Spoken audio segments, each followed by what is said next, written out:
Now, Way 31 Storm Tracker meteorologist Grace Anello with 31 Triple Doppler. What can you say? God was showing out yesterday with that fine day we had, wasn't he? Were you outside a lot? In and out. Yeah. We were saying we wanted to be outside. We had every intention. Then about 10 minutes in, we were like, it's too hot, and went back to I was outside when I was walking from here to there, but I was mostly inside. Yeah. So now you changed your story after you heard what we did. Well, no, Good I said, no. She's a journalist. She cut to the truth. From the very beginning, I said in and out. Why did your voice just go through that inflection then? Because that's how you know when it gets higher. Okay. I took voice and articulation in college. You can't fool me. All right, take a look. Past these two. Take a look right now at what we're seeing. If you are headed to the airport this morning in Huntsville, temperatures sitting in the mid-60s. No delays whatsoever. Beautiful sunshine this morning. A little bit later this afternoon and evening, we will see some isolated rain, but things are still far from a washout. Plenty warm over in Dallas, getting to that summertime heat in Texas that we all know so well. Sitting in the mid-70s there. In Houston, similar story, nearly 80. In Atlanta, sitting in the upper 60s, not far from where we are. No travel delays at any of our quasi-regional airports.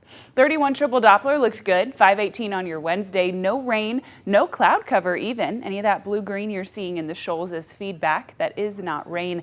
We're going to be dry at least for the first half of the day. As we head a little bit later into this afternoon and evening, we start to see some change. That said, all of us are sitting in the upper 60s as we head out the door. So I'd go with sunglasses, open-toed shoes, and definitely a short-sleeve shirt. However, particularly if you live east of the corridor, you might also want to grab an umbrella. I wouldn't probably keep it with me on my person all day, but I'd throw it in the car just in case I need it. We're going to have a beautiful start to your Wednesday, sticking with us through the afternoon. One or two more pockets of clouds, but still not half bad.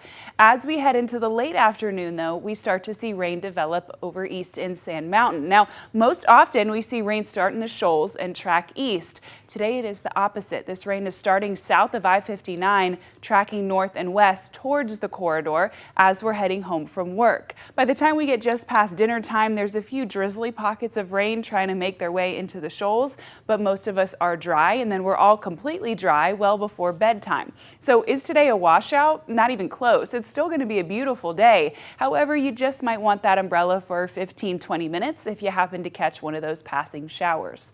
By lunchtime, we're sitting in the low 80s. Our high temperature today, yet again at 88. Same place we were at yesterday, but we will feel warmer today, much more humid on account of all that moisture in the air right around that rain. Fast forward with me to Friday. That is not only our next weather maker, it's also our next severe weather risk.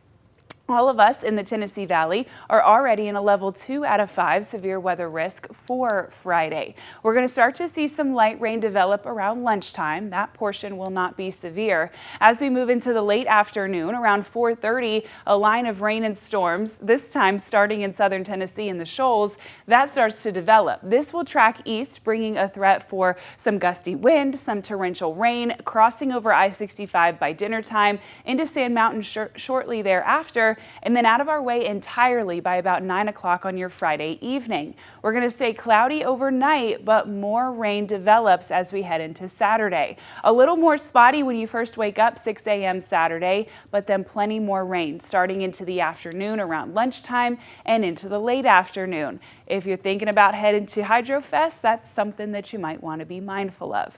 Once we get to Sunday, morning and afternoon rain again, but then slightly drier as we head towards next week. We'll be right back.